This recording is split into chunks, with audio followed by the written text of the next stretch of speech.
Hey guys, what's up? In a short tutorial I'm going to show you where you can find and create your own starter packs in Bluesky to share these with your friends and contacts. So let us get started. So what you want to do is open the Bluesky app on your Android or iPhone.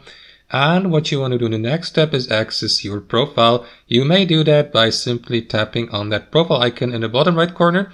And here you will see a menu like this. Posts, replies, media, videos, and so on and so forth. So scroll to the right till you get to starter packs, and as you can see, I haven't created any starter pack yet for my account, but you may do that anytime, for instance by tapping on create here or by letting Bluesky create one automatically for you by tapping on make one for me.